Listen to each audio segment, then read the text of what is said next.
హల్లెలూయా. Good morning. మరొక రోజు మన ప్రభు మనకు అనుగ్రహించున్నాడు. రండి, ఒక చిన్న ప్రార్థనతో ఈరోజు వాక్యాన్ని ధ్యానిద్దాం. పరిశుద్ధుడా, నీకు వదలబడయ్యా. ఎంత త్వరితముగా మా బ్రతుకులు దినములు గడిచిపోతున్నావు మేము గుర్తించి సమయమును సద్వినియోగపరుచుకున్నటకు, నీ రాకడ కొరకు సిద్ధపడుటకు, ఇంకా నీ నామము వినని వారి కొరకు విజ్ఞాపన చేయుటకు, నీవు అప్పగించిన పనిని, సువార్త పనిని ఆగకుండా సాగించుటకు శక్తి దయచేయమని క్రీస్తు నామములో అడుగుచున్నాను తండ్రి, ఆమేన్. ప్రభు రాకడ సమీపంగా ఉందండి. మన జీవితాల్లో కూడా దినాలు గడిచిపోతున్నాయి, మన వయసు పెరిగిపోతుంది, మన ఆయుష్ దినాలు తరిగిపోతున్నాయి. మా దినములు లెక్కించుట మాకు నేర్పించు, మాకు జ్ఞాన హృదయం దయచేయని మోషే ప్రార్థించాడు. నిజంగా ఎంతకాలం జీవించాం, ఏం సాధించాం, దేవుడు ఆశించిన స్థాయిలో జీవిస్తున్నామా, దేవుడు అప్పగించిన బాధ్యతలు నెరవేర్చామా అని మనం పరీక్షించుకోవాలి. ఇవాళ శుక్రవారం కదండి. సాయంత్రం కల్వరి చర్చిలో 9 గంటలకి ఉపవాస ప్రార్థన మీకు లింక్ ఇస్తాం. మాతో కలిసి ప్రార్థించండి. శుక్రవారాలు మనం ప్రత్యేకంగా ఇతరుల కొరకు విజ్ఞాపన ప్రార్థన చేస్తున్నాం. అది ఎక్కడ నేర్చుకున్నామంటే మన ప్రభు దగ్గరే. యోహాను సువార్త 17వ అధ్యాయంలో చూస్తే, ఈ అధ్యాయం అంతా ప్రభు చేసిన ప్రార్థన గురించి చూస్తున్నాం. ప్రభు రాత్రంతా ప్రార్థించను, చీకటిగా ఉండి వెళ్ళి ప్రార్థించను అని అనేక చోట్ల రాయబడి ఉంది. కానీ ఆయన ఏ పదాలు వాడారో అన్నది, ఏ భారంతో ఏ విషయాలు ప్రార్థించారు అన్నది ఇక్కడ మనం చూస్తున్నాం. ఇది యాజకుని ప్రార్థన అనబడుతుంది. అంటే ఇతరుల పక్షంలో విజ్ఞాపన చేసే ప్రార్థన. ఇది ప్రభు ఈ లోకాన్ని విడిచిపెట్టక ముందు తండ్రితో విన్నవించుకునే విజ్ఞాపన. ప్రభు ఈ లోకంలోకి వచ్చిన తర్వాత తన 30 సంవత్సరాలు తల్లిదండ్రులతో ఉన్నమాట వాస్తవమే.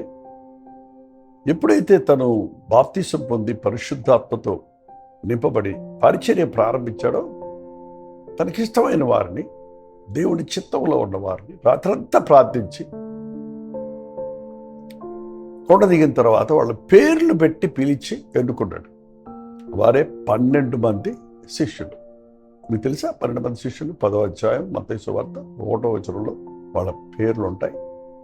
చూడండి, ఇక్కడ వారి కొరకు ప్రభు చేసే విజ్ఞాపన చూస్తున్నాం. యోహాను సువార్త 17వ అధ్యాయం. ఇక్కడ మనం చూసినట్లయితే మొదటి 5 వచనాలు ప్రభు తన కొరకు ప్రార్థిస్తున్నట్టు కనబడుతుంది. యేసు ఈ మాటలు చెప్పి ఆకాశం వైపు కడులెత్తి ఇట్లనెను, తండ్రి, నా గడియ వచ్చి ఉన్నది. నీ కుమారుడు నిన్ను మహిమపరచున్నట్లు నీ కుమారుని మహిమపరచుము. నీవు నీ కుమారుడికి ఇచ్చిన వారందరినీ ఆయన నిత్య జీవము అనుగ్రహించినట్లు సర్వ శరీరుల మీదను ఆయనకు అధికారం ఇచ్చితివి. అద్వితీయ సత్యవంతుడైన సత్యదేవుడైన నిన్నును నీవు పంపిన యేసుక్రీస్తును ఎరుగుటయే నిత్య జీవము. చేయుటకు నీవు నాకిచ్చిన పని నేను సంపూర్ణంగా నెరవేర్చి భూమి మీద నిన్ను మహిమపరిచితం. తండ్రి, లోకము పుట్టక మునుపు నీవు నాకు ఏ మహిమతో ఉండెనో ఆ మహిమతో నన్ను ఇప్పుడు నీ యొద్ద మహిమపరచము. నేను వచ్చాను ఈ లోకంలోనికి, నువ్వు పంపావు తండ్రి. నీవు అద్వితీయ కుమారుడిగా ఉన్న నన్ను నమ్మి నాకు ఒక పని అప్పగించావు. ఏంటా పని? సర్వ మానవాళి రక్షణ కొరకు ప్రాయశ్చిత్త బలిగా ప్రారంభించడానికి దేవునికి అంగీకారంగా ఎలా జీవించాలి అని బ్రతికి చూపించడానికి. నిజంగా మనం చాలాసార్లు ఈ లోకాన్ని విడిచే ముందు నేను చేయాల్సింది చేయలేకపోయాను, బతకవలసినట్టుగా బతకలేకపోయాను, నా యవ్వనాన్ని పాడు చేసుకున్నాను, నా జీవితాన్ని నాశనం చేసుకున్నాను, రిగ్రెట్స్ ఉంటాయండి, విచారిస్తుంటాం. కానీ ప్రభువు తండ్రి చిత్తము చేయటయే తన పని, ఆ తండ్రి చిత్తము తుదముట్టించుటే తన పనిని, దేవుని పని చేయటమే నా ఆహారమని తనకు అప్పగించిన పనిని సంపూర్ణంగా చేసి భూమి మీద ప్రభువును దేవునిని మహిమపరిచాడు. ఇక 6వ వచనం దగ్గర నుంచి చూస్తే ఆయన ముఖ్యంగా ఈ అధ్యాయంలో ప్రార్థిస్తే ప్రార్థన ఎవరి కోసం అంటే,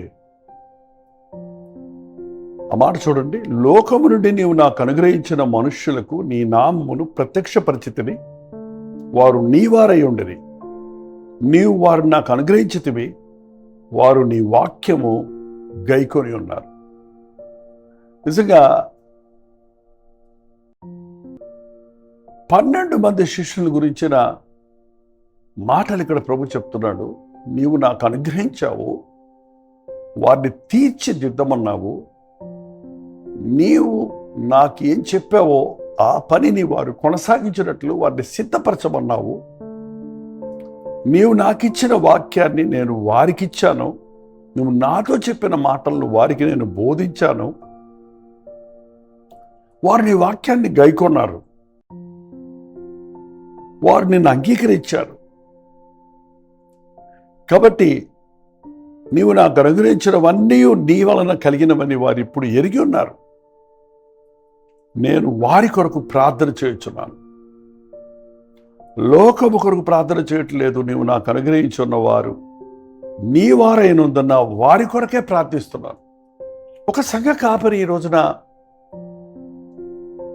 ఆ సంఘానికి వచ్చే విశ్వాసుల్ని ఏదో ఒక గుంపుగా, క్రౌడ్గా అనుకోక, ఈ మందిరంలో అడుగుపెట్టిన వారు దేవుడు నాకు ఇచ్చిన ప్రజలు, వీరికి నేను నా తండ్రి మాటలు చెప్పాలి, దేవుని మాటలు చెప్పాలి, దేవుని ప్రేమను వెల్లడిపరచాలి, దేవుని శక్తిని నిరూపించాలి. నేను ప్రభు పాదాల దగ్గర నేర్చుకున్న సత్యాలను ప్రభు నాకిచ్చిన వారికి నేను బోధించాలి అనే భారంతో ఒక దైవజనుడు ఉంటే సంఘాలు ఎంత శ్రేష్టమైనవి ఉంటో తెలుసండి. ఈరోజు సంఘంలో ఉన్నవారు పిలువబడిన వారైనా, ఎన్నుకొనబడిన వారైనా, రక్షించబడిన వారైనా, బహిరంగ సభలలో, ఉద్యోగ సభలలో, యూత్ మీటింగ్స్లో, మిగిలిన విషయాలలో అందరూ వస్తారు. కానీ సంఘం అంటే క్రీస్తు రక్తముతో కడగబడిన వారు, కొనబడిన వారు, ఏర్పరచబడిన వారు, ఎన్నుకొనబడిన వారు. ఆ విషయము విశ్వాసులకు మనం ఎరుకపరచాలి, తెలియపరచాలి. ప్రభు అంటున్నాడు, నా ప్రణాళిక అంతటిని నా శిష్యులకు నేను చెప్పాను, వారిని క్రమపరిచాను, వారిని సిద్ధపరిచాను. చెప్పడం కాదు, వారి కొరకు ప్రార్థిస్తున్నా. చెప్పటం సులభమేనండి, పాస్టర్ గారులు బోధిస్తున్నాం. బోధ వినే వారి కొరకు ప్రార్థించటం ఎంత ప్రాముఖ్యమత అన్నది నా బైబిల్ క్లాసులో నేను నేర్చుకున్నా. చెన్నైలో ఇంచుమించు 50 సంవత్సరాల ముందే ప్రారంభించిన పరిచర్యలో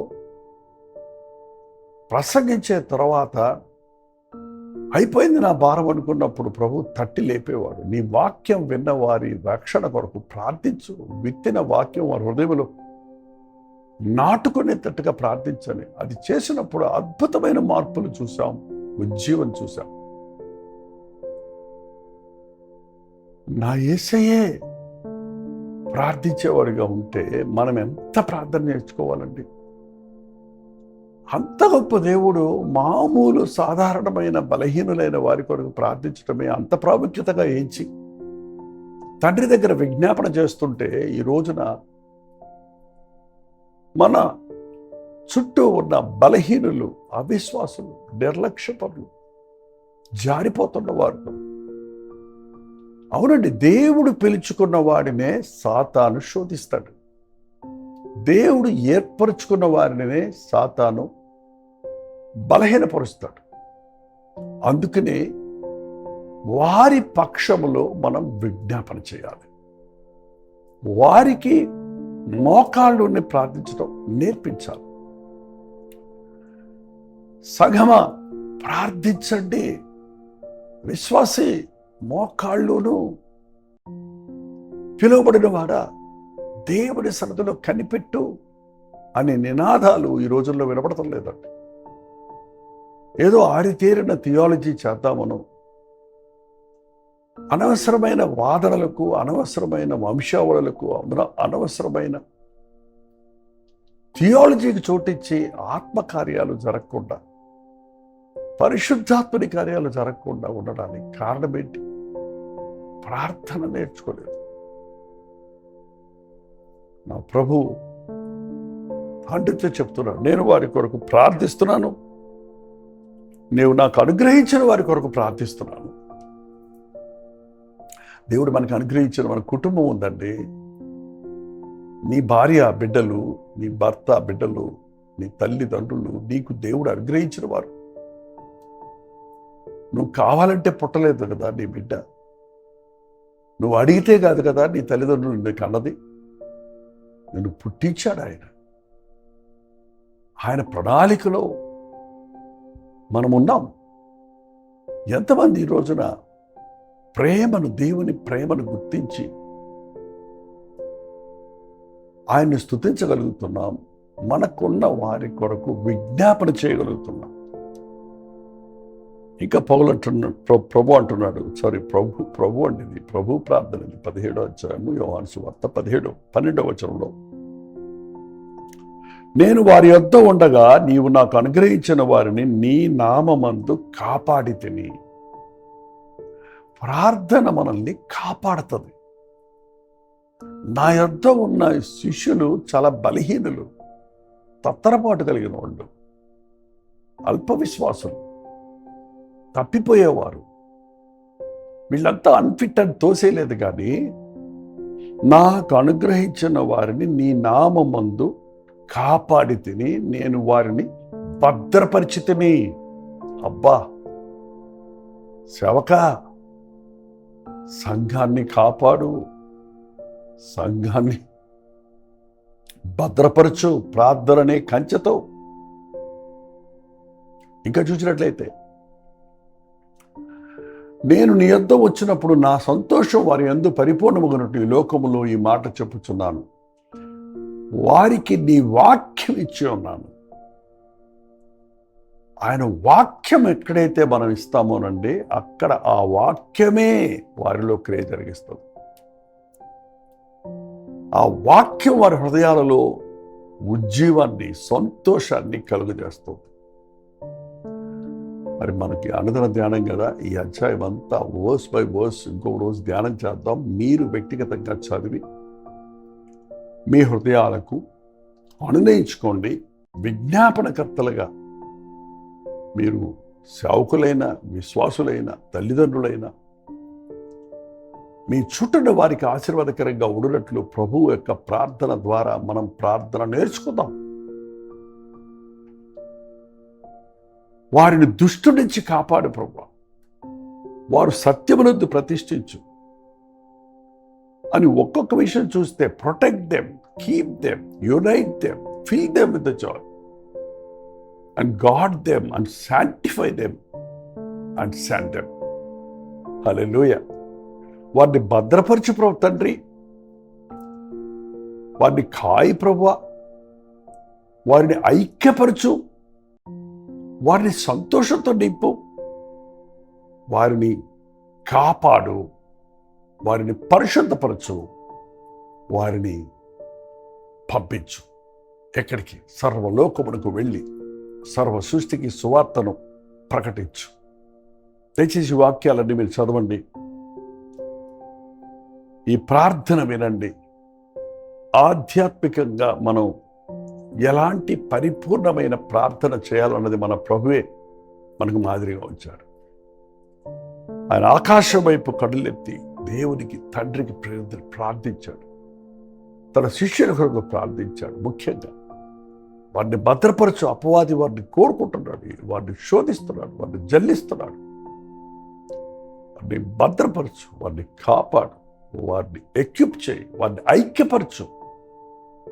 చెదిరిపోయారండి శిష్యులు, పరిశుద్ధాత్మ ద్వారా మళ్ళీ ఐక్యమయ్యారు. వాళ్ళంతా వారి హృదయాలు పెనవేయబడ్డాయి. వారు కలిసినప్పుడు, ప్రార్థించినప్పుడు భూమి తల్లకిందులైంది. ప్రభు ప్రార్థన, మనం మన బిడ్డల కోసం ప్రార్థించాలి. మన బిడ్డలు ఐక్యత కలిగి ఉండాలి. మన బిడ్డలు సంతోషంగా ఉండాలి. మన సంపాదించిన ఆత్మలు ప్రభువులో ఎదగాలి. ఒక సీజనల్ భక్తుడిగా కాకుండా మరణం వరకు నమ్మకంగా ఉండాలనే ఆశ మనం కలిగి ఉండాలి. నువ్వు సమృద్ధిగా దీవించబడిన తర్వాత, దేవుని ప్రేమతో నింపబడిన తర్వాత నీకు ముఖ్యమైన పని ఉంది. పంపించు, లోకంలోనికి వెళ్ళండి. మీరు సర్వలోకానికి వెళ్ళి సర్వ సృష్టికి సువార్తను ప్రకటించండి. సువార్తను ప్రకటించే సంఘము దైవ చిత్తానుసారమైన సంఘం. ఒక్క సేవకులు మాత్రమే సువార్త కాదండి. సంఘమంతా సువార్త పరిచర్యలో నేరుగా లేక ఏదో రీతిగా పాలిభాగస్తులమా, direct or indirect, they should be a part of the ministry. అటువంటి భారంతో మనం దేవుడు మనకిచ్చిన వారి కొరకు, అది సంఘస్థులు అవనివ్వండి, అది కుటుంబీకులు అవనివ్వండి, అది నువ్వు పనిచేసే స్థలంలో ఉన్న నీ కొలీగ్స్ అవని, నీ రూమ్మేట్స్ అవని, వారిని కొరకు నీ విజ్ఞాపన చేస్తే పరిశుద్ధాత్ముడు తన కార్యాన్ని జరిగిస్తాడు. ప్రార్థన, పరిశుద్ధుడ, విజ్ఞాపన ప్రార్థన మాకు నేర్పించయ్యా. ఇతరుల స్థానంలో మమ్మల్ని ఉంచుకొని వారి కొరకు నీ సన్నిధిలో గోజాడుటకు, వారి కొరకు నీకు మొర్రపెట్టుకుంటూ మాకు అప్పగించిన వారిని నీవు భద్రపరచాలని, కాపాడాలని, ఐక్యపరచాలని, నీ సంతోషంతో నింపాలని, నీవు సిద్ధపరచుకోవాలని, పరిశుద్ధపరచాలని, లోకంలోనికి వెళ్ళి సువార్తను ప్రకటించాలనే ఆత్రతతో నీ పాదాలు పట్టుకొని మొర్రపెట్టువారిగా నీ నామాన్ని ఎరిగిన మా ఒక్కొక్కరికి సహాయం చేయమని క్రీస్తు నామములో అడుగుచున్నాను తండ్రి, ఆమేన్. మన తండ్రి అయిన దేవుని యొక్క ప్రేమయు, కుమారుడైన క్రీస్తు యొక్క కృపయు, ఆదరణకర్త అయిన పరిశుద్ధాత్మ యొక్క సహవాసమును కుడి వచ్చిన మనందరికీ ఇప్పుడును సదాకాలమును తోడై ఉండును గాక, ఆమేన్. దేవుని స్తోత్రం. ప్రతి ఒక్కరము ఎన్నుకొనబడిన వారిమైన మనం తల్లిదండ్రులుగా, సేవకులుగా, కాపరులుగా మనకు అప్పగించిన వారి కొరకు ఈ రోజు నుంచి భారంతో మరలా ప్రార్థన చేద్దాం. ప్రభా, వారిని కాపాడు, వారిని భద్రపరచు, వారిని సిద్ధపరచు, వారిని ప్రేమతో నింపు, వారిని ఐక్యపరచు, వారిని పరిశుద్ధపరచు, వారిని సేవలో వాడుకో. మీ ప్రార్థన వసతుల భారాలు 954041 నెంబర్కి, మీరు ఇతర దేశాల్లో ఉంటే 91001000 నెంబర్కి టెక్స్ట్ లేక వాయిస్ మెసేజ్ ద్వారా పంపించండి. మీకోసం మేము ప్రార్థిస్తున్నాం. పరిచయాల కొరకు కూడా మీరు కూడా ప్రార్థించండి. ప్రోచితమైతే మధ్యాహ్నం 3 గంటలకు హెచ్చరిక, అలాగే రాత్రి వాళ్ళ శుక్రవారం కదండి, కల్వరి చర్చిలో నుండి లైవ్ ఇస్తున్నాం. ఈ విజ్ఞాపన ప్రార్థనలో మీరు కూడా మాతో ఏకీభవించి పరిశుద్ధులు తప్పిపోకూడనట్లుగా, పాపులు రక్షించబడినట్లుగా, పరిశుద్ధాత్మని కార్యాలు ఈ అంత్యదినాల్లో ముమ్మరంగా జరుగునట్లుగా, దేశంలో ప్రశాంతత కలుగునట్లుగా విజ్ఞాపన చేద్దాం. మాతో పాటు మీరు కూడా ఏకీభవించండి. అంతవరకు దేవుని మహాకృప మీకు తోడైనందాక.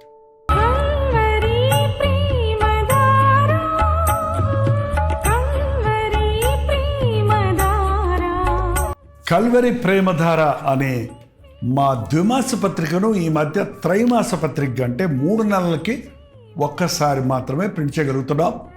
మరి గత 40 సంవత్సరాల పైబడి కొనసాగుతున్న ఈ పత్రికను ఆపు చేయటం ఇష్టం లేక దీన్ని త్రైమాస పత్రికగా మార్చున్నాం. మీరు కల్వరి ప్రేమధార పత్రికను చదువుతున్నారా?